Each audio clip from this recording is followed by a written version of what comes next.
하나님 말씀 봅니다. 하나님 말씀 히브리서입니다. 히브리서 12장 5절에서 11절까지 있습니다. 히브리서 12장 5절에서 11절까지 같이 읽겠습니다. 또 아들들에게 권하는 것 같이 너희에게 권면하신 말씀도 잊었도다. 일렀으되 내 아들아 주의 징계하심을 경히 여기지 말며 그에게 꾸지람을 받을 때에 낙심하지 말라. 주께서 그 사랑하시는 자를 징계하시고 그가 받아들이시는 아들마다 채찍질 하심이라 하였으니 너희가 참음은 징계를 받기 위함이라. 하나님이 아들과 같이 너희를 대우하시나니 어찌 아버지가 징계하지 않는 아들이 있으리요. 징계는 다 받는 것이거늘 너희에게 없으면 사생자요 친아들이 아니니라.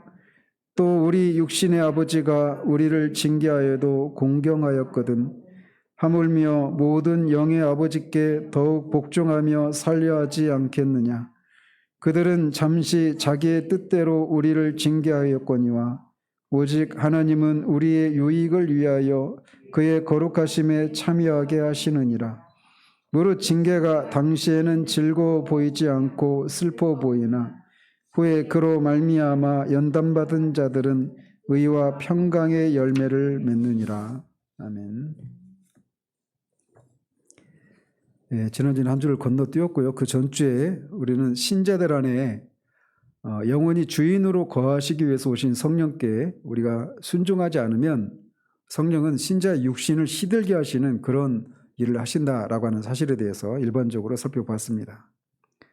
그러면서 우리가 성령의 소욕이 아니라 육신의 소욕을 따르는 그런 신앙의 표지들에 대해서도 살펴봤습니다.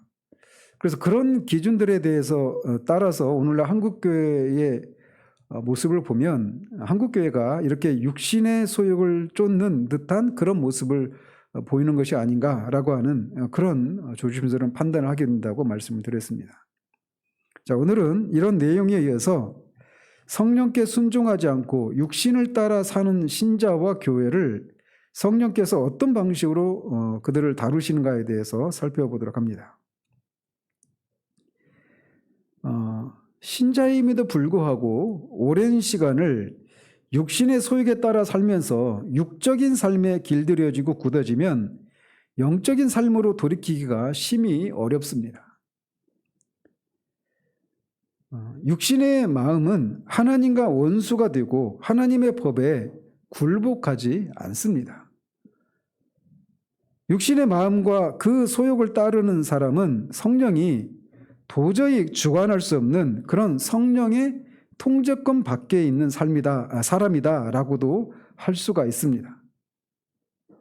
그래서 육적인 삶 속에서 이 완고해져 있는 이 마음은 말씀의 은혜가 침투할 수 없는 성령에 대해서 완전히 절연된 그런 단절된 마음이다라고 할 수가 있습니다. 그래서 그런 사람의 경우에는 복음을 수없이 많이 들어서 말씀으로 마음이 닳고 닳아서 은혜의 면역이 되어버려 있는 그런 신자들이 있습니다.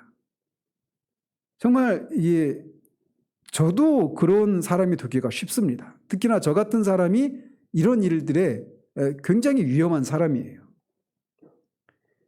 그래서 복음을 듣고 그 복음을 듣고 마음이 그 복음에 반응하고 그 복음의 은혜를 따라서 하나님 앞에 감사하고 찬양하고 깨어있는 그런 여린 마음, 영적으로 여린 마음을 갖기보다 아예 그냥 다 아는 얘기고 뻔한 얘기고 그래서 그냥 마음이 닳고 닳아버린 그런 마음일 수가 있단 말이죠. 그래서 박연돈 교수는 오늘날 현대교회에 이렇게 복음으로 강팍해진 사람들이 많다 이렇게 말을 합니다.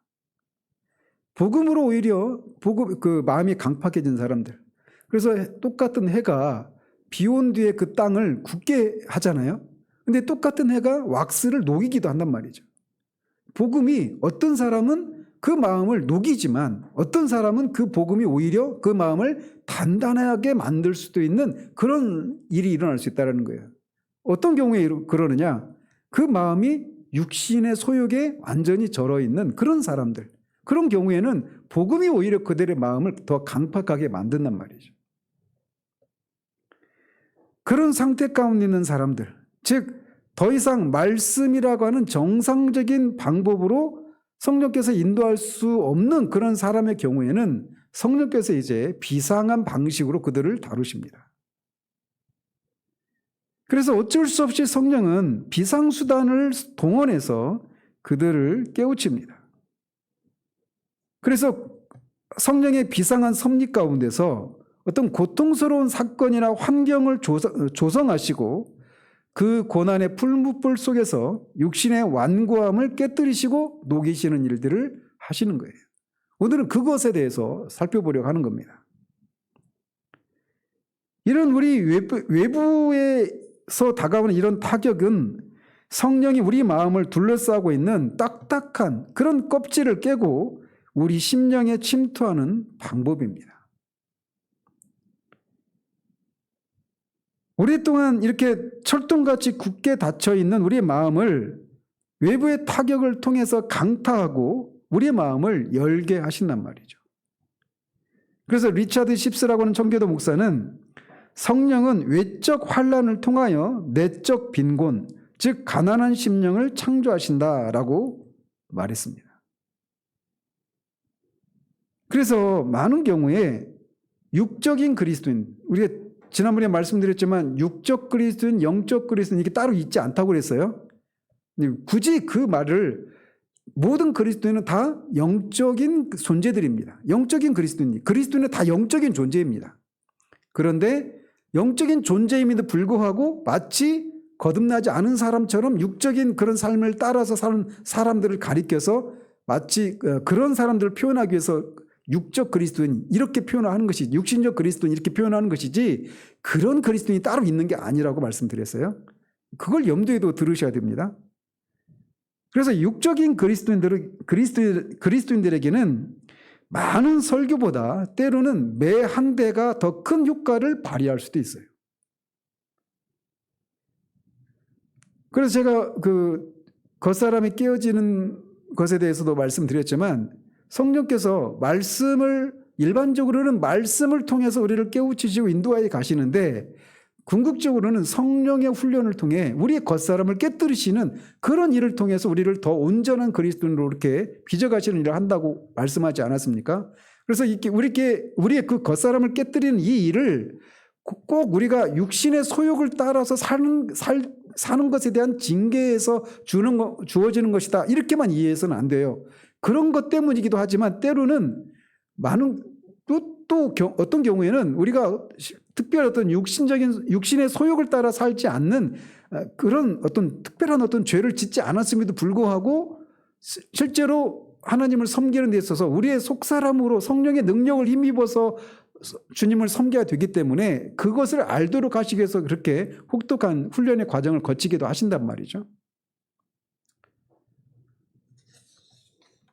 이렇게 어쨌든 신자가 성령을 대적하면서 육신을 따라 살면 성령은 그냥 속수무책으로 하나님도 어떻게 하실 수 없어서 그냥 발을 동동 구르고 계시지는 않는다라는 겁니다.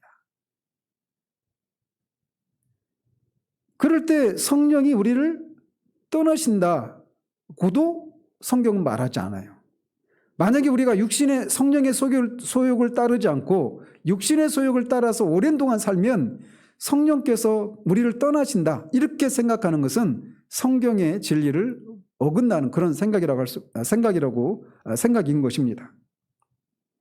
신자가 죄를 짓고 육신을 따라 살 때마다 만약에 성령이 그를 떠나신다라고 하는 것은 매우 심각한 신학적인 문제를 야기합니다.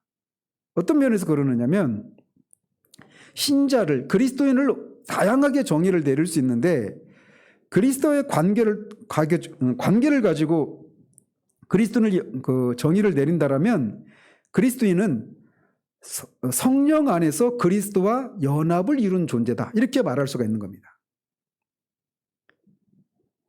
그리스도와 연합을 이루지 않고 신자가 될 수 있는 사람은 없어요.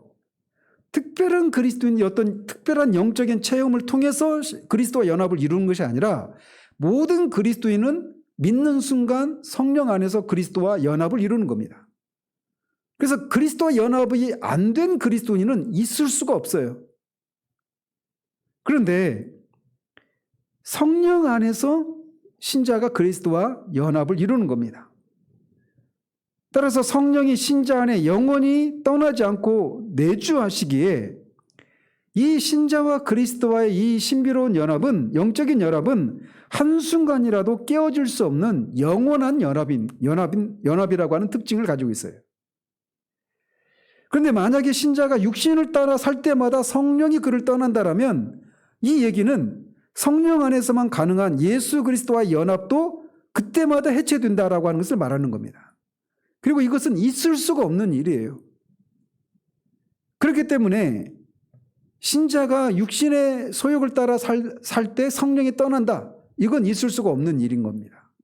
신자와 그리스도와 연합이 그럴 때마다 깨어지는 일이 있을 수가 없는 것처럼 죄를 짓고 육신을 따라 산다고 할 때 그때마다 성령이 우리를 떠난다. 이런 일은 있을 수가 없다라는 겁니다. 따라서 신자가 육신 가운데 살 때에도 성령은 그 안에 여전히 내주하신다. 이렇게 보는 것이 성경적인 견해예요. 자, 그러면 그럴 때 성령은 신자 안에서 무엇을 하시는가라는 겁니다. 이게 오늘 우리가 살필 거예요.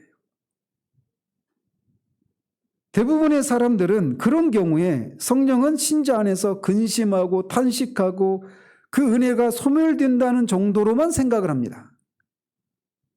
그런데 이런 생각이 틀린 건 아니지만 그런 상태 가운데 성령이 그냥 머물러 계신다라고 하는 것은 신자 안에 계신 성령의 그 사역을 너무 피동적으로만, 소극적으로만 알고 있는 것이라는 것이죠. 성령은 신자 안에 계시지만 아무것도 못하신다. 신자가 순종을 안 하니까 성령님도 어떻게 하실 수 없이 그냥 신자가 마음을 돌이킬 때까지 그냥 하염없이 기다리고 그렇게 속수무책으로 기다리시는, 탄식하면서 근심하면서 이렇게 지내시는 것이 아니라는 겁니다.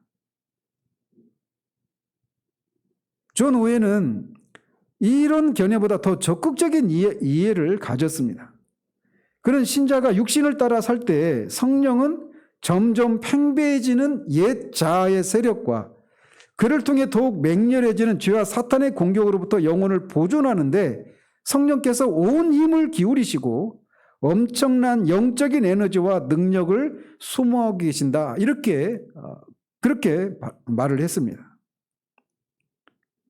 성령은 신자 안에서 그의 반역으로 어쩔 수 없이 아무것도 못하고 그저 손듣고 계신 분이 아니십니다. 신자의 불순종에도 불구하고 성령은 한시도 쉬지 않고 우리를 위해서 최선을 다해 일하시고 계신 겁니다. 성령 하나님은 무한한 인내와 긍휼을 가지고 말씀을 통해서 신자를 끊임없이 설득하고 책망하고 경고하고 굳게 닫힌 마음 문을 계속 두드리십니다.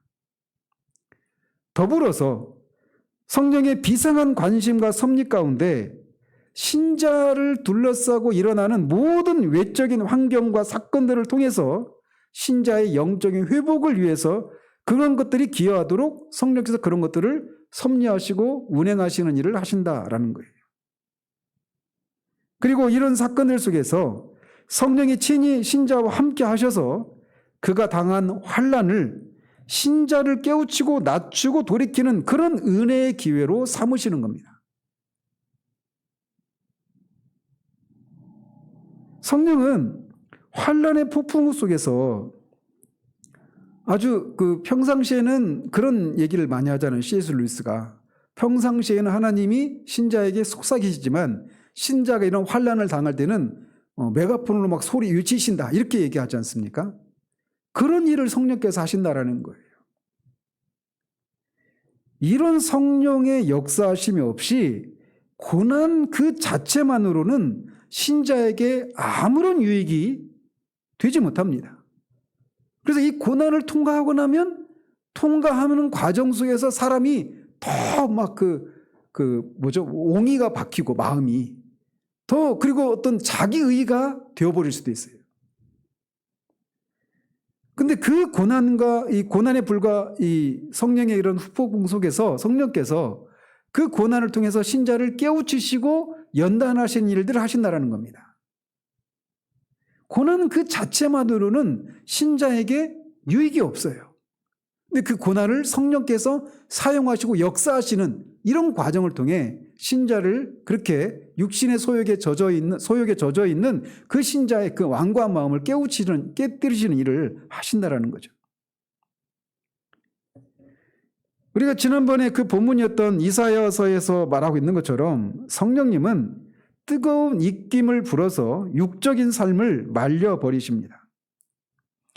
성령은 육신적인 힘과 에너지가 소멸되고 육체의 영광과 자랑이 사라지며 육적인 욕망과 열정이 말라버리는 영적인 광야로 우리를 인도하십니다. 영적인 풍성함을 누렸던 많은 하나님의 종들 중에 이 영적인 광야에서 영적인 메마름을 처절하게 맛보지 않은 사람들은 아무도 없습니다. 제가 보려고 해서 본 게 아닌데 아까도 잠시 유튜브에 썸네일 딱 떠서 봤는데 엘리야의 우울증을 치료하신 하나님, 열왕기상 18장에 19장에 있는 엘리야의 그 탄식 있지 않습니까? 이 본문을 가지고 설교하는데 엘리야의 우울증을 치료하신 하나님 이렇게 설교 제목을 잡고 썸네일이 있더라고요. 어떤 설교를 했는지는 모르겠지만 썸네일을 딱 보는 순간 도대체 이 성경을 어떻게 이해를 하고 있는가 이런 마음이 막 답답함이 밀려오는 거예요. 그러니까 이런 것들을 모르는 거죠. 성령께서 그런 영적인 광야라고 불리는 그런 시기를 통해서 우리 육신을 말리고 깨뜨리시고 그 속에서 우리에게 정말 그런 참된 우리의 자아를 발견하게 하시는 그 고통스러운 과정을 통과하는 것이 무엇인지를 모르니까 겉으로 드러나는 죽고 싶다 이런 얘기만 듣고 우울증에 빠졌구나 하면서 이렇게 접근해 가는 거죠. 조나단 에드워즈 목사님은 하나님께서 신자를 풍성한 삶으로 인도하시기 전에 그를 광야로 내몰아서 그곳에서 자신의 영적인 빈곤과 헐벗음, 무력함과 비참함, 곤고함과 어둠을 발견하게 하고 자신 안에 은폐해 있는 사악한 죄성을 들여다보게 하신다라고 말을 한 바가 있습니다. 여기 박 집사님 매주 지나가시죠. 여기 물왕저수지. 지금은 물을 공원화 시키면서 물을 가득 받아놨지만 옛날에는 그렇지 않았거든요. 그래서 가물면 밑바닥이 드러납니다. 제가 여기 시흥에 그래도 20년까지는 아니고 아무튼 10몇 년 이렇게 살면서 20년 가까운 시간을 살면서 한번 그런 적이 있었어요. 완전 바닥은 아닌데 진짜 거의 바닥이 드러날 만큼 이렇게 가물었던 적이 있습니다. 거기 바닥에 뭐가 있을까요? 막 온갖 쓰레기들이 막 있죠. 물이 가득 찰 때는 안 보였던 것들이 물이 다 마르니까 그 바닥에 있는 것들이 그 쓰레기들이 막 드러나는 겁니다. 그런 것처럼 하나님은 이런 영적인 그런 광야라고 하는 곳으로 우리를 몰아가셔서 우리 안에 있는 그런 것들을 보게 하시는 거예요. 우리의 무능력함과 무력함과 부패함과 썩음, 그 인간적인 야망들 이런 것들을 보게 하시는 겁니다.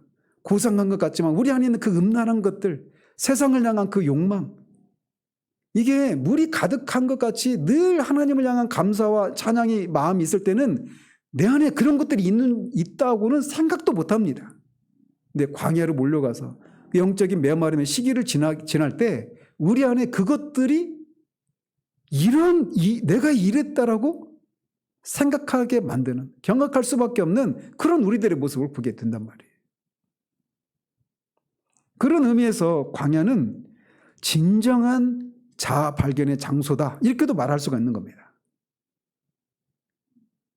광야에서 우리는 자신의 전적인 무능력과 부패를 발견합니다. 그래서 주님의 은혜와 성령의 능력이 없이는 아무것도 할 수 없다라는 것을 뼈저리게 절감을 합니다. 자신 안에 자랑할 것, 의지할 것이 하나도 없다라고 하는 것을 거기에서 비로소 깨닫게 되는 거예요.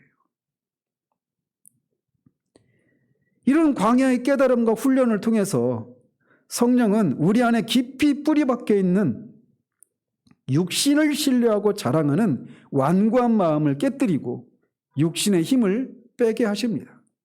정말 부끄러운 고백이지만 아까 오늘 방문하신 그 분하고 얼마 긴 시간 얘기 안 했잖아요. 좀 길었나요? 아무튼 그 얘기하는 동안에도 제 안에서 막 나오는 거예요.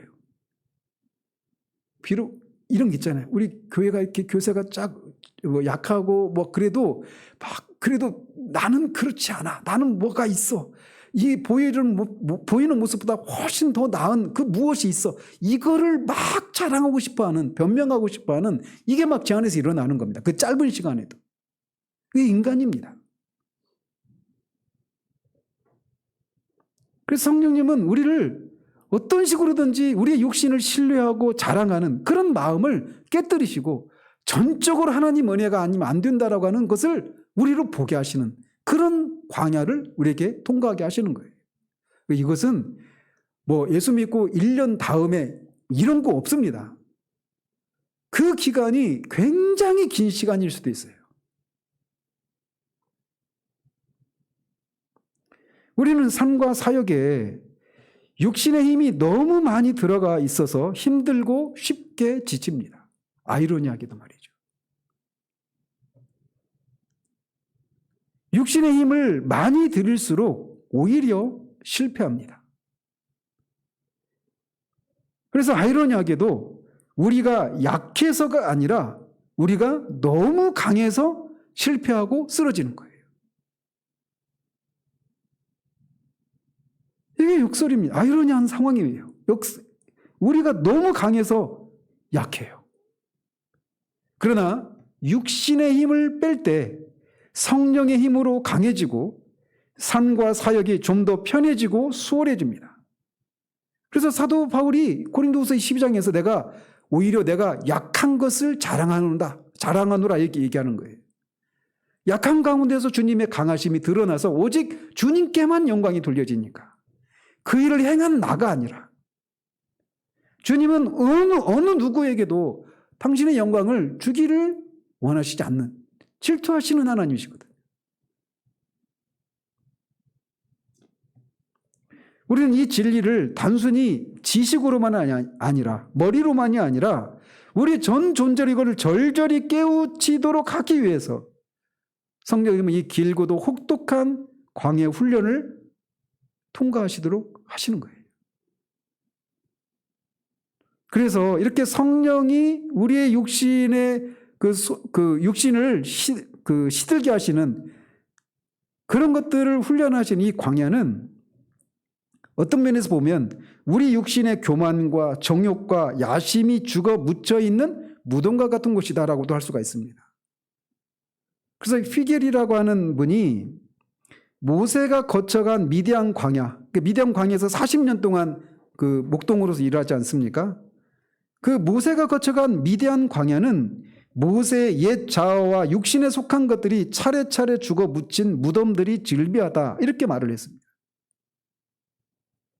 오늘날 이런 것들이 무엇인지를 모르고 이런 것이 모르니까 그리고 이런 시간들을 통과할 때 나타나는 마음은 어떤 마음일까요? 그 마음의 상태를 성경은 어떤 마음이라고 부릅니까? 상한 심령이라고 하잖아요. 그게. 그러니까 상한 심령이 무엇인지를 모르는 그런 피상적인 시대예요. 모세뿐만 아니라 주님께 귀하게 사용되신 모든 하나님의 종들이 거쳐간 광야는 바로 그들의 옛 자아가 묻혀진 그런 매장지가 되었던 겁니다. 이게 무엇인지를 모르면 안 되는 거예요. 광야의 훈련을 통해서 육적인 자아가 깨어지고 죽는 과정은 매우 고통스럽습니다. 성령의 시들게 하시는 바람은 이 목적을 달성하기까지는 멈추지 않습니다. 이 바람에 저항할수록 그 강도는 더 높아집니다. 그래서 스펄전은 성도가 이 성령의 잔잔한 바람에 순응하지 않으면 강풍이 몰아치고 그 강풍에도 완강히 버티면 허리케인을 일으킨다, 이렇게 말을 했습니다.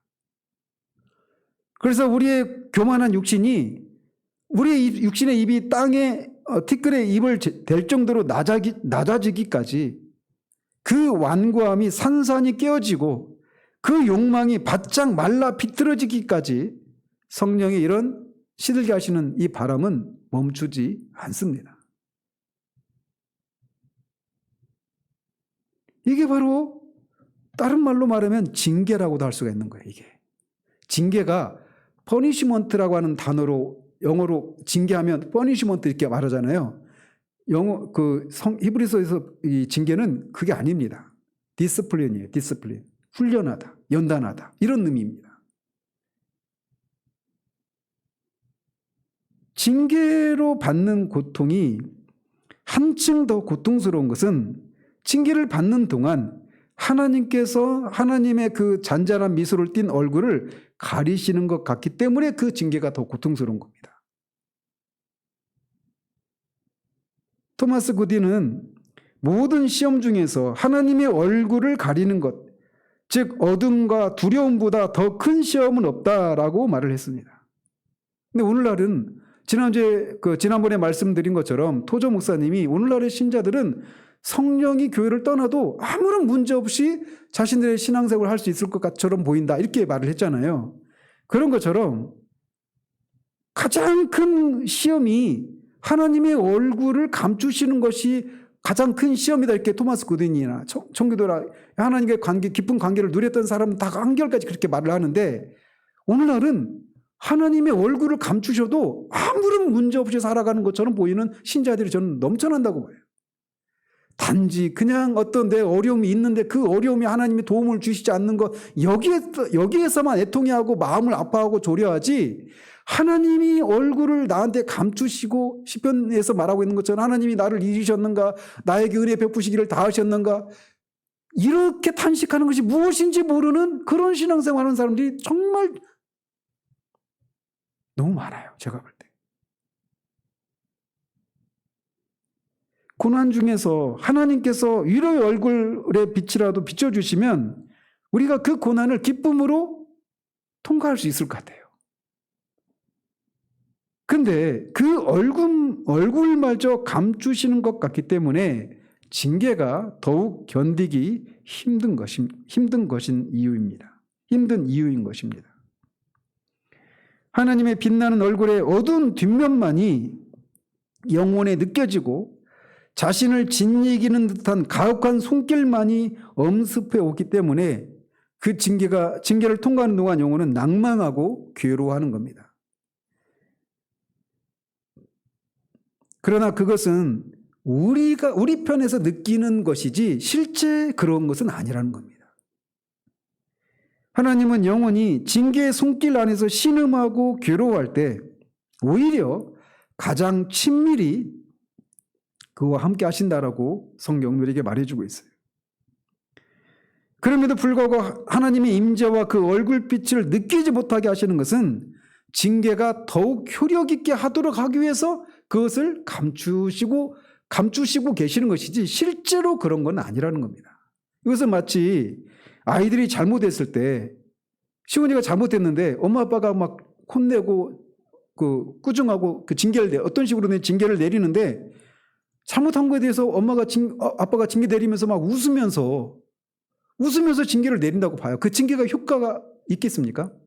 그런 것과 같은 이치입니다. 그래서 하나님께서는 자신이 책망하신다라고 하는 것을 우리가 느끼게 하고 그 훈계를 뼛속 깊이 새기기 위해서 우리를 향한 그의 영광스러운 미소의 얼굴빛을 잠시 베일 뒤로 감추시는 거예요. 그러나 그런 중에도 그리스도 안에서 우리를 무한히 기뻐하시는 하나님의 영원한 사랑엔 조금도 변함이 없습니다.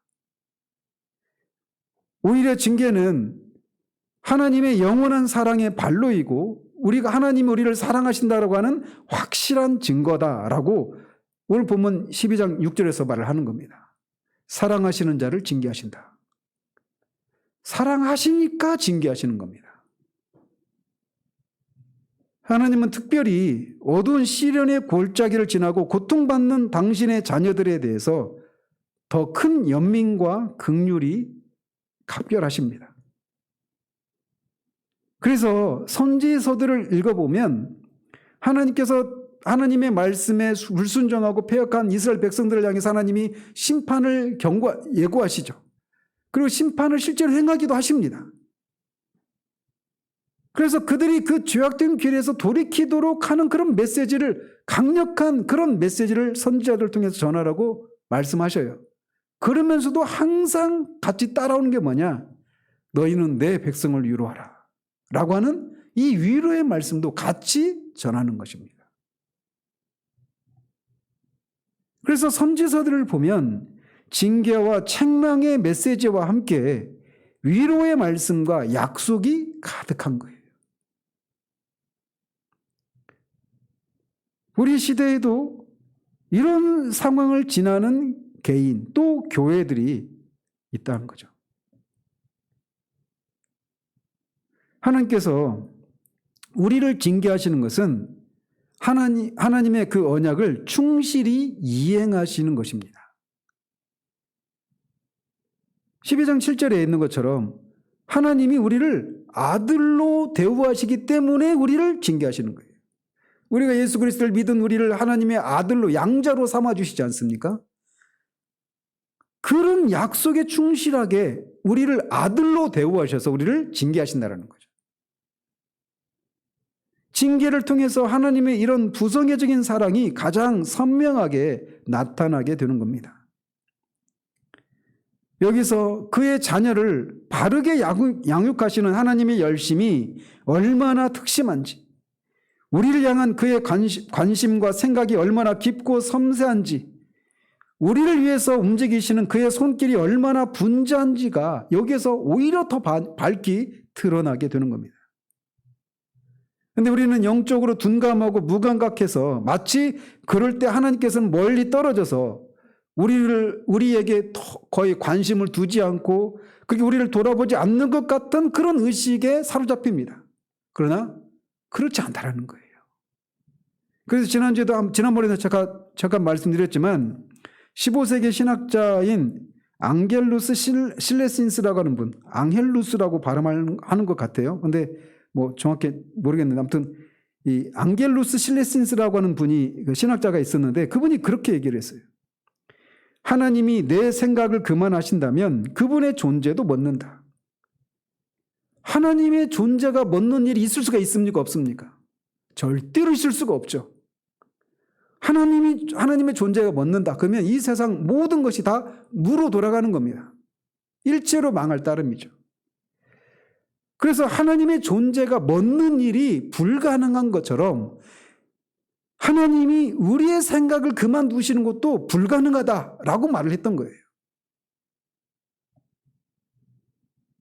제가 그 2주 전에 이 부분을 딱 읽고 막 얼마나 제 마음이 뜨겁고 충만했던지. 우리가 하나님에 대해서 아무런 관심이 없을 때도 하나님은 우리에 대한 무한한 관심과 열심을 가지고 계십니다. 심지어는 우리가 예수 그리스도를 믿기 전에 그리스도 밖에 있었을 때도 하나님은 우리를 향해서 그렇게 계속해서 하늘을 뭐죠? 프랜시스 톰슨인가? 그분이 말했던 것처럼 하늘의 축격자, 하늘의 사냥개라 이렇게 표현했잖아요. 하나님이 그렇게 한순간도 우리를 잊지 않으셨어요. 오전에 말씀하신 것처럼 창세 전부터 우리를 아시고 그렇게 우리의 삶을 계속 추적해 오셨던 겁니다. 그때 우리는 하나님을 최대한 멀리하려고 하고 하나님이 절대로 우리의 삶에 들어오는 것을 용납하지 않으려고 했고 들어오시더라도 여기까지만 딱 선을 긋는 철저히 그런 계산적인 그런 마음을 가지고 하나님과 거리를 두려고 했지만 하나님은 한 번도 그런 우리를 인해서 더 이상 내가 어떻게 할 수가 없다 하면서 우리를 포기하신 적이 한순간도 없으시다는 겁니다.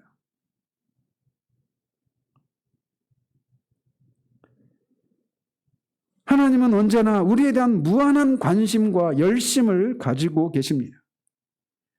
하나님은 하나님의 자녀된 우리를 최상으로 양육을 하시기 위해서 최선을 다하십니다. 하나님의 모든 것을 쏟아 붓고 계십니다. 그래서 모든 은혜의 방편과 기회들, 말씀이든 기도든 성례든 그 무엇이든지 간에, 성도의 교제든 무엇이든지 간에 그런 다양한 은혜의 방편들을 통해서 우리를 다루시고 우리를 더 빚으시기 위해서, 온전한 자녀로 양육하시기 위해서 그렇게 수고를 마다하지 않으셔요. 뿐만 아니라 모든 환경과 사건들을 자녀 양육을 위한 도구와 자료로 활용하십니다. 우리가 조금만 우리 영혼의 눈을 크게 뜨고 보면 하나님의 이 놀라운 사랑의 열심과 수고를 볼 수 있을 것입니다. 그러므로 징계는 우리가 하나님의 무한한 사랑과 관심의 대상인 참 아들이라고 하는 징표인 것입니다. 그래서 12장 8절에서는 징계가 없으면 사생자요 참 아들이 아니다라고 말을 하는 겁니다. 근데 우리는 그렇게 대우하시면 반대로 생각하죠. 오늘날 예수 믿으면 모든 것이 형통하고 복을 받는다라고 하는 이 메시지가 거의 대세를 이루고 있기 때문에 하나님이 우리를 더 온전한 자녀로 양육하시기 위해서 허락하신 이런 외적인 환경의 그런 고난과 어려움들, 이런 것을 겪으면 내가 믿음이 없는가 봐, 나는 구원받지 못했나 봐, 하나님 나를 사랑하지 않는가 봐, 이렇게 생각이 돌아간단 말이죠. 그러나 반대입니다. 불신자나 교인들 중에서도 성령으로 거듭나지 않은 자들에게는 이런 성격의 징계가 없습니다. 그래서 오히려 난 예수 믿고 모든 삶이 다 잘 되고 평탄했어요 라고 말하면 나는 그 사람의 구원을 의심하는 편입니다. 저는. 징계가 없는 것이 가장 두려운 징계입니다. 하나님의 가장 두려운 심판이 뭐냐면 그냥 내버려 두는 거예요. 우리는 그렇죠. 저도 그랬고 그냥 내가 살고 싶은 대로 좀 내버려 두세요. 이게 제 마음이었어요. 어려서부터 교회를 다녔으니까 늘 교회 밖에 있는 삶에 대한 동경이 있었습니다. 교회를 다니면 막 누가 옆에서 따라다니지 않아도 마음에 그게 늘 있는 거예요. 하나님을 섬기는 기쁨도 없는데, 이런 삶을 살고 싶은 마음도 없는데, 자꾸 뭔가 다른 거 하려고 하면 착각 뭔가 이렇게 내 발목을 채는 듯한, 끊임없이 내 양심을 이렇게 책망하고 하는 이런 소리가 끊임없이 들리니까 교회 밖에 있는 그 삶에 대한 동경이 있었단 말이죠. 그런데 가장 무서운 게 뭐냐? 그렇게 우리 죄 가운데 살아가고 있는데도 그냥 내버려 두시는 거예요. 그게 가장 큰 심판이고 징계입니다. 근데 우리는 그렇게 해주세요 이렇게 말하는 거예요. 그 얼마나 어리석은 요구입니까? 하나님이 그 기도를 들으시지 않은 게 얼마나 감사한 일이에요. 내버려 두시지 않았으니까 우리가 여기 있는 거죠. 오히려 하나님은 우리를 징계하심으로 그분의 사랑을 나타내십니다. 따라서 징계는 하나님의 참 아들만이 누리는 특권입니다. 하나님께 매우 중요한 사람으로 대우받고 있는 거예요. 금과 같은 그런 가치 있는 것만이 불 속에서 연단되듯이 하나님께 굉장한 가치가 있는 그런 사람만이 이 연단의 불 속에 들어갈 수 있는 특권을 누리는 겁니다. 예수님의 보배로운 핏값으로 사심받은 사람들만이 이런 특권이 주어지는 거예요.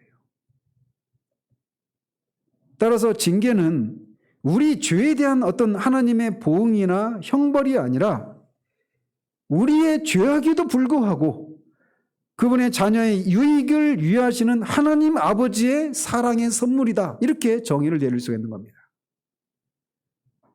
그래서 스펄전 목사는 하나님께서 내려주시는 선물 중에 가장 값비싼 선물이 징계다. 이렇게 얘기를 했던 겁니다.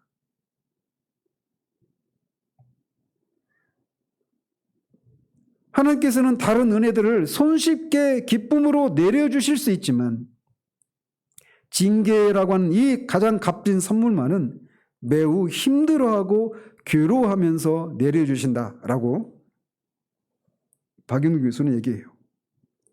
즉 하나님은 그의 자녀들이 고통 속에서 신음하며 괴로워하는 모습을 그냥 무심히 보시는 그런 가학적인 하나님이 아니시라는 겁니다.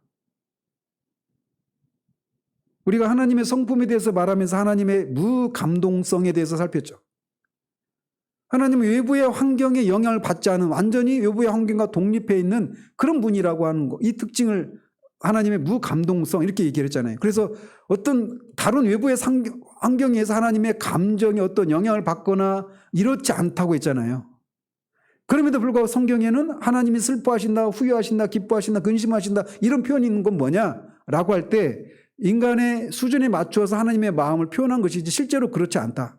그럼 하나님은 어떤 그런 신자들을 징계하실 때 그게 가장 우리들에게 고통스러운 시간이잖아요.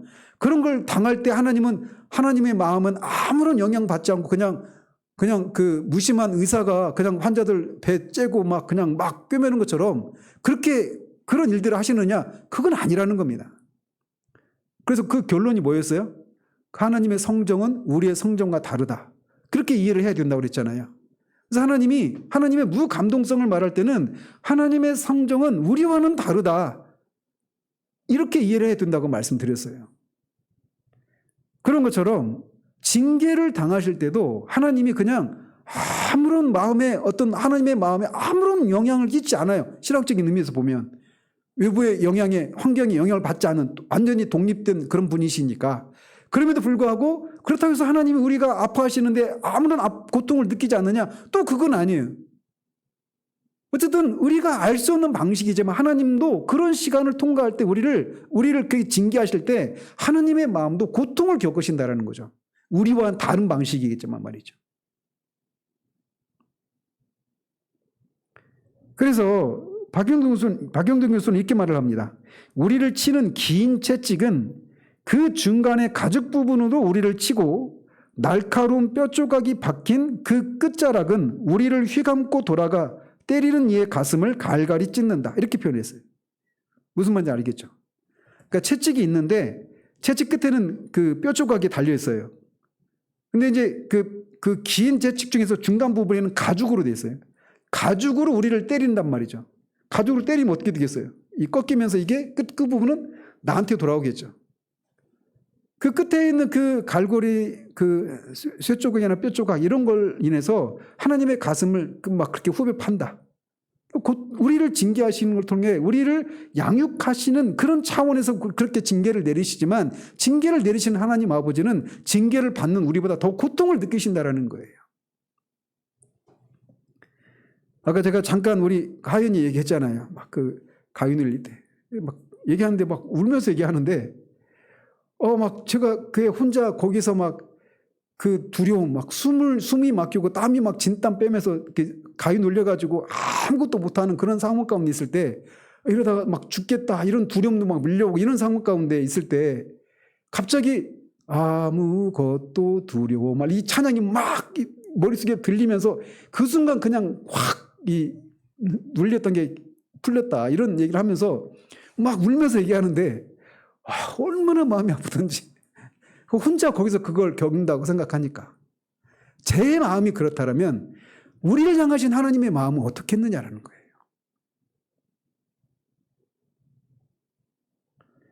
징계는 하나님의 피와 땀과 눈물이 깃든 진귀한 가장 값진 선물이다라고 말할 수가 있습니다.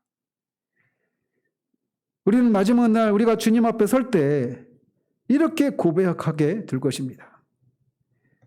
하나님 아버지, 이 땅 위에서 살 동안 저에게 베풀어 주신 은혜가 너무 많아 다 헤아려 감사할 수가 없습니다. 그러나 그 무엇보다도 아버지께서 저를 아프게 징계하신 일은 잊을 수가 없습니다. 그로 인해서 제가 정신 차리고 새 사람이 되었습니다. 죄악에서 돌이켜 거룩함에 참여하게 되었습니다. 그런 은혜를 베푸신 것에 대해서 감사합니다. 그러나 그 징계를 통과할 동안에는 슬프고 할 수만 있으면 이게 나한테 일어나지 않았으면 싶은 마음이 우리 마음이에요. 그러나 그것을 통해서 하나님이 우리 안에 있는 그 부패한 것들을 깨뜨리시고 완고함을 깨뜨리시고 부패한 것을 정결하시는 일들을 하신단 말이죠. 믿음의 사람은 고통과 시련의 한복판에서도 마지막 때 이렇게 하나님 앞에 드릴 이 감사를 그 고통을 통과하는 중간에도 드릴 수 있는 사람, 그 사람이 진정한 믿음의 사람이라고 할 수가 있어요. 사무엘 러더포드 목사는 이렇게 말을 했습니다. 망치와 불과 용광로로 인하여 하나님을 찬양하라. 우리 시대에는 이것을 인해서 하나님을 찬양하라고 하는 메시지보다는 그런 속에서 하나님이 나한테 베푸신 이런저런 물질의 복, 건강의 복, 자녀가 형통하는 복, 이 현세의 복을 허락하신 하나님을 찬양하라. 이게 주된 메시지입니다. 하나님의 관심은 우리가 하나님을 닮은 참된 자녀가 되어지는 것. 이것이 하나님의 목적입니다. 내가 거룩하니 너희도 거룩하라. 우리의 교만함과 완고함을 깨뜨리는 이 망치의 고통스러운 타격과 우리의 모나고 거친 부분들을 다듬는 끌에 깎는 아픔, 그리고 우리 안에 불순물과 찌꺼기를 걸러내는 용광로의 극렬한 시련이 결국 우리 삶의 의와 평강의 풍성한 열매를 맺는 데 기여하는 것입니다. 그러나 우리가 주의해야 될 것은 이 모든 시련과 연단은 우리를 변화의 길로 인도하는 방편일 뿐 그 자체가 우리를 근본적으로 새롭게 하지는 못한다는 사실이에요. 그래서 흔히 우리가 고통스러운 삶을 통과한 사람들의 삶을 들으면서 저 사람은 저런 고통을 통과했으니 그 사람의 인품이 정말 온전하고 더 성숙하고 막 그렇겠구나 이렇게 생각할 수 있어요. 그런데 그렇지 않을 수가 있다는 겁니다. 우리는 죄로 인해서 죽을 고통을 당하면서도 죄를 끊어버리지 못하는 가련한 죄 중독자들입니다. 우리가 그래서 그 열왕기서를 보면서 이스라엘의 북이스라엘이나 남유다의 그런 악한 왕들, 아합 보십시오. 아합의 아들 아시야. 그렇게 놀라운 하나님의 그런 살아계신 흔적을 경험했음에도 불구하고 계속해서 그 마음이 죄를 향하지 않습니까? 그게 아합에게만 해당되는 것이 아니라 그게 인간이에요. 그게. 그래서 수없이 매를 맞아도 우리의 교만한 자아는 깨어지지 않습니다. 아까도 제가 고백했죠. 그 짧은 시간에도 제가 이쪽으로는 이렇게 이 정도 적은 교인들과 함께 목회하고 있지만 제가 그 정도 사람 아니에요 라고 하면서 뭔가 내가 지금 보여주는 것보다 훨씬 나은 어떤 것이 있는 것을 막 말해주고 싶은 이 현상을 변명하고 싶어하는 저 자신을 보는 거예요. 얘기를 들으면서 저는 이거 말할까. 우리의 교만한 자아를 깨뜨린다라고 하는 게 이렇다라는 겁니다. 우리의 완고함이 깨어지기 위해서는 최후의 일격이 필요합니다. 그러니까 엄청난 고난을 통과하면 그게 깨어질 것 같잖아요. 우리 생각엔. 그렇지 않다라는 거예요. 우리의 완고함이 깨어지기 위해서 최후의 일격이 필요한데 이 결정타는 십자가로부터 나옵니다. 예수님의 징계로부터 죄의 중독성을 분쇄하고 교만한 자아를 깨뜨리는 은혜의 결정타가 임합니다. 그가 징계를 받음으로 우리가 평화를 누리고 그가 채찍에 맞음으로 우리가 나음을 입었도다. 우리는 이 징계의 과정 속에서 우리가 얼마나 강팍하고 죄에 철저히 매여 있는지, 그러기에 수많은 징계의 처방책이 별 효험이 없다라고 하는 것을 터득합니다.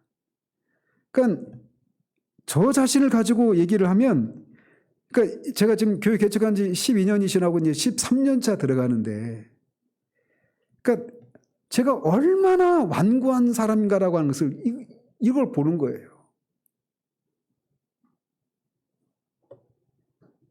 어떤 마음이 있느냐면 이 고난을 통과하면 이 다음에 내가 바라는 것을 주시겠지라고 하면서 그걸 기다리면서 견디는 겁니다. 그러니까 본질적으로 마음이 변화가 없는 거예요. 웃으시는 분들은 여러분들은 제가 제 얘기를 하지만 사실은 인간의 얘기를 하는 겁니다. 사람의 얘기를. 그 수많은 징계의 처방책이 별 효험이 없어요. 오직 예수님의 징계만이 우리의 부패한 자아를 깨뜨리고 새롭게 할 수 있다는 진리를 확신하게 됩니다. 우리가 받은 징계가 아니라 예수님이 받으신 징계만이 우리를 죄에서 돌이킬 수 있습니다. 징계는 우리를 결국 십자가 앞으로 인도합니다. 거기서 오직 십자가만의 공로만을 전적으로 의지하게 되는 거예요. 징계는 우리를 하나님의 품 안으로 인도해서 그 하나님의 사랑과 긍휼만을 바라보게 합니다. 십자가의 주님을 바라보는 믿음을 통해 그동안 수없이 이어지는 징계의 타격으로도 끄떡없던 옛 자아를 무너뜨리는 은혜의 결정타가 임하는 겁니다. 거기에서 그런 나, 이렇게 완고하고 고집스럽고 부패하고 야망으로 가득한 이런 나를 위해서 예수님이 십자가에서 죽으셨다라고 하는 그것을 통해 나타난 하나님의 사랑 앞에 무너지는 겁니다. 거기에서 마음이 녹는 거예요. 그래서 은혜로 이루는 성화에서 말하는 게 핵심이 그거예요. 그런 나를 여전히 하나님이 받으신다라고 하는 거. 나를 여전히 사랑하신다라고 하는 거. 그걸 할 때 우리가 감히 내가 이 고난을 통과하고 견디고 인내했다라고 하는 그런 나를 자랑할 수 있겠습니까? 없는 겁니다. 하나님은 우리를 영적으로 살리기 위해서 우리의 육적인 자아를 죽이는 것입니다. 우리를 영적으로 세우기 위해서 육적으로 허물어뜨리시는 일을 해요. 그래서 먼저 세우기 전에 뿌리 뽑는 일을, 건설하기 전에 파괴하는 일을 하시는 것입니다. 우리를 진정으로 자유롭게 하기 위해서 죄의 억압 속에서 고통을 맛보게 하십니다.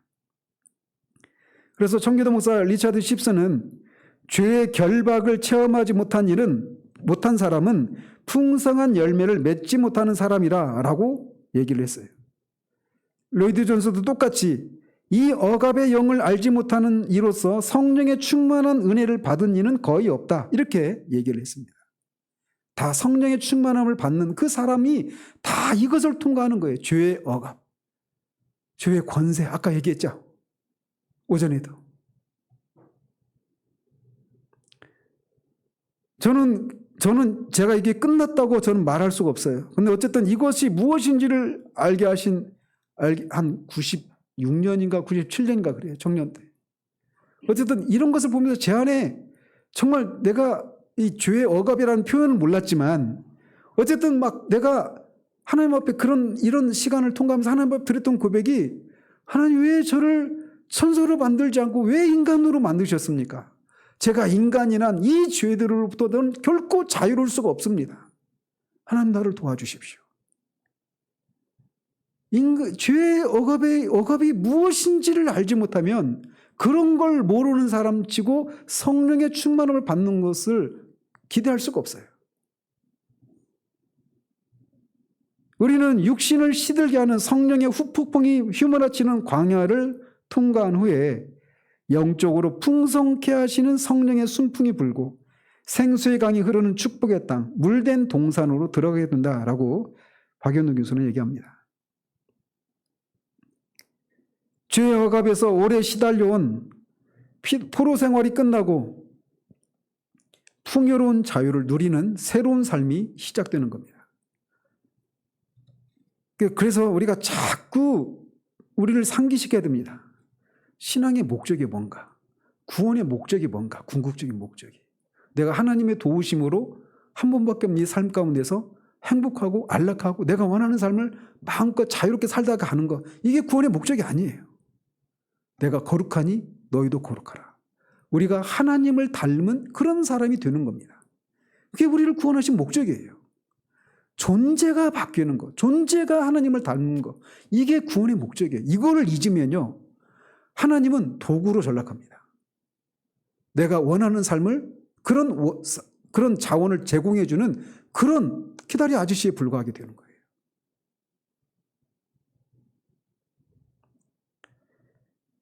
조나단 에드워즈의 말처럼 죄의 포로가 된 삶의 곤고함을 맛본 사람만이 자유의 무한한 가치를 안다라고 할 수가 있습니다.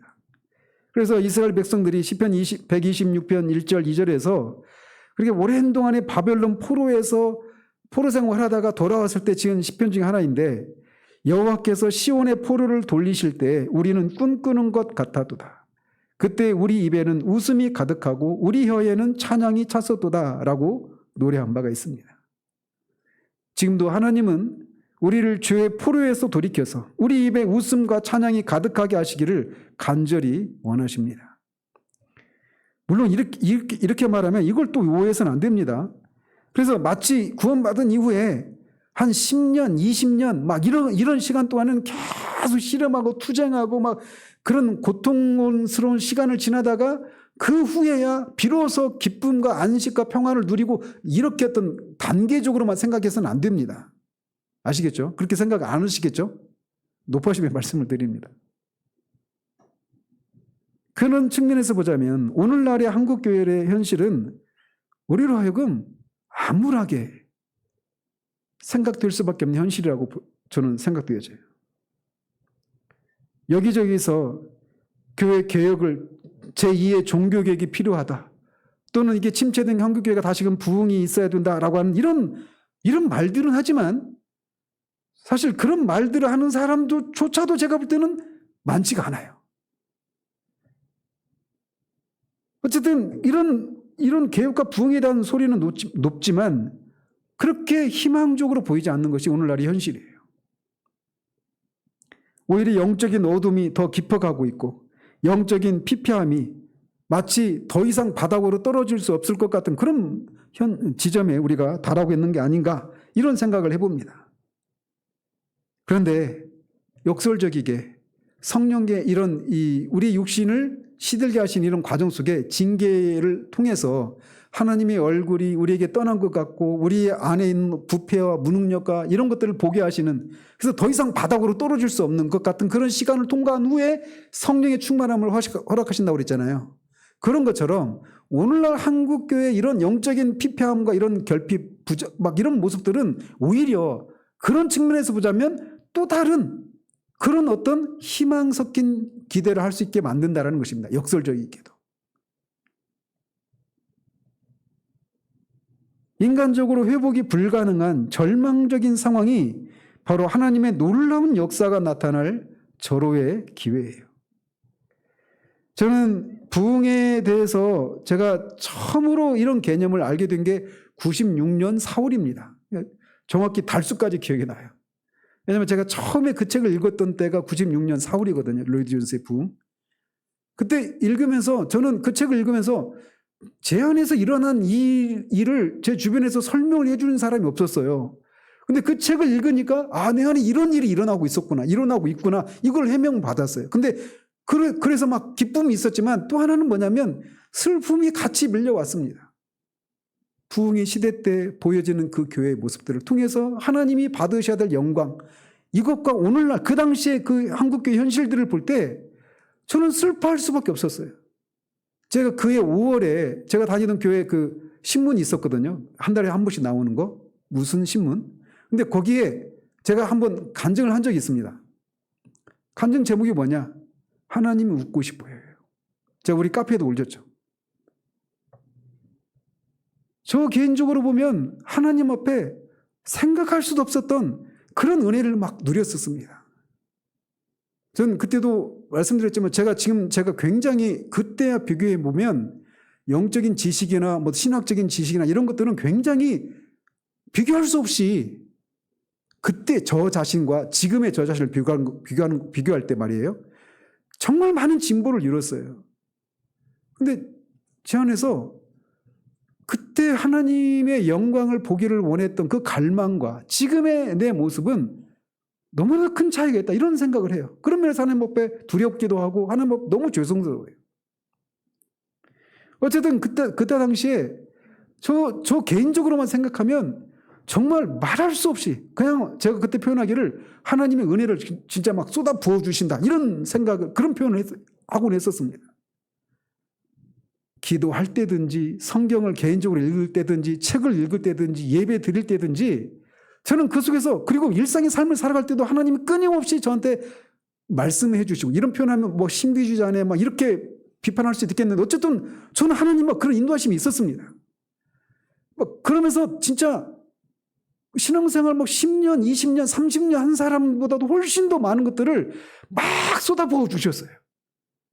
휴지가 없이 예배 드리는 거 이건 저한테는 너무나 불안한 일이었어요. 항상 성책 뒤에 찬송가 뒤에 휴지가 준비되어 있었습니다. 울려고 예배를 드리는 건 아닌데 예배를 드리면 그 속에서 하나님과의 만남이 있으니까 기도 가운데도 마찬가지고 제가 그때 당시에 흘렸던 눈물은 한동이도 넘을 거예요. 근데 어쨌든 그 시간에 그런 은혜를 부어주시고 그런 은혜를 누렸음에도 불구하고 제 안에 알 수 없는 그 실체를 알 수 없는 슬픔이 있었던 겁니다. 그게 뭐냐? 하나님이 하나님으로서 인정을 받지 못하고 있는 현실. 그것을 목격하기 전까지는 내가 웃을 수 없구나. 이 하나님의 영광 보기를 원하는 그것을 보지 못하는 것에서 오는 그 슬픔이 제 안에 있었던 겁니다.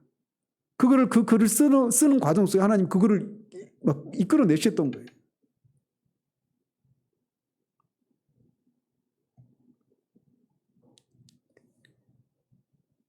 그래서 그 당시에 그렇게 부흥을 위해서 기도할 때보다도 오늘날 한국교회는 더 침체했다고 봐요.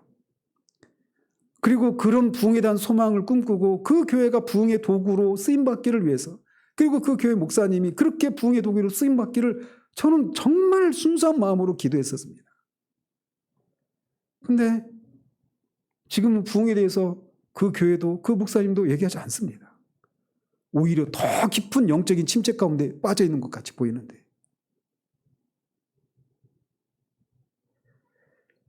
그래서 우리가 이것을 기대하지 않을 수 있게 돼요. 그렇지 않습니까? 그런데 역설적이게도 인간적으로 회복이 불가능한 그 절망적인 상황이 바로 하나님의 놀라운 역사가 나타날 절호의 기회일 수 있다는 겁니다. 도저히 불가능한 것을 가능케 하는 기적이 요구될 때가 바로 하나님께서 일하시는 최적의 시기인 겁니다. 인간의 좌절, 그 지점에서 하나님이 일하시기 시작하는 거예요. 그때만 하나님의 위대한 능력이 밝히 드러나고 하나님께만 영광이 돌려지게 됩니다. 하나님의 은혜는 우리의 상황을 극적으로 반전시키는 은혜입니다.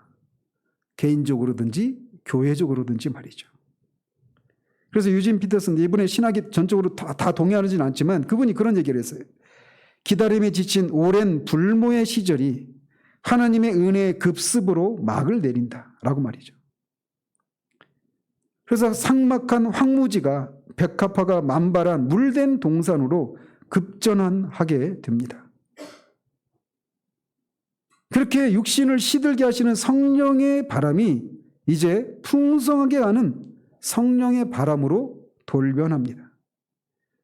그래서 피터 포사이스의 말처럼 시면이란 그 바다의 깊은 그 계곡 있죠. 그 시면이란 정점을 뒤집어 놓은 정점에 불과하다. 그렇죠? 시면을 뒤집으면 이게 꼭 뒤집으면 이게 시면이 정점이잖아요. 그죠? 그런 것처럼 영적으로 깊은 침체 수렁에 빠져 있는 그 시면과 같은 상황이 극적 부흥이 임하는 그런 곳일 수 있다는 겁니다. 저는 이거를 하면서 우리가 개인적으로도 성령의 충만함을 받기를 소망하면서 이거를 할 뿐만 아니라 교회적으로도 그런 일들이 있기를 소망하면서 하는 겁니다. 오늘날 한국교회는 조롱의 대상이 되었어요. 정작 더 슬픈 것은 그렇게 눈이 뽑히고 머리가 잘린 삼손이 그렇게 이방 사람들이 요구하는 대로 그렇게 재주를 부리고 광대처럼 그렇게 당하고 있는 것 같은 그런 현실이 저는 오늘날 한국교회의 모습이라고 봐요. 근데 그걸 모르고 있다라는 겁니다, 우리가. 그런 면에서 한국교회가 다시금 하나님 앞에 새롭게 되어져야 돼요. 그냥 명분만 있는 것이 아니라 실제로 한때 이 평양이 동양의 예루살렘이라고 불려졌을 그때 교회가 세상 가운데 그 당시 그 일제 한일 그 병탄을 앞두고 국무부가 살해되고 나라의 주권이 하나씩 외교권 뺏겨 군대 해산돼 또 경찰권 없어져 나라가 이제 완전히 멸망할 그 위기를 앞두고 그런 상황 가운데서 하나님이 한국교회를 불쌍히 여겨주셔서 그런 부흥을 허락하셔서 그 험한 시간을 지나도록 하신 거예요. 그때 한국교회는 유일하게 그 민족에게 소망의 대상이었고 저기 가면 그래도 뭔가 답을 찾을 수 있지 않을까. 교회 그 목사님들이 오늘과 같은 그런 뛰어난 신학적인 지식은 없었어도 하나님을 향한 그런 순전함을 가지고 있었기 때문에 그리고 교회 현장 가운데서 모든 교회가 그런 건 모든 시대에 그런 건 아니었지만 그런 속에서 정말 들어가면 성령의 그런 역사하심을 통해서 참된 회심의 역사가 막 여기저기서 나타났고 그 결과가 사회로 번져가서 사회 개혁이 일어났고 이런 일들이 있어서 교회 지도자들에 대한 존경과 이 교회에서 전해지는 메시지에 대해서 사람들이 기대를 가지고 귀를 기울였던 그런 때가 있었단 말이죠. 이 한국교회도 말이에요. 오늘날은 한국교회는 조롱의 대상이 되고 말았습니다.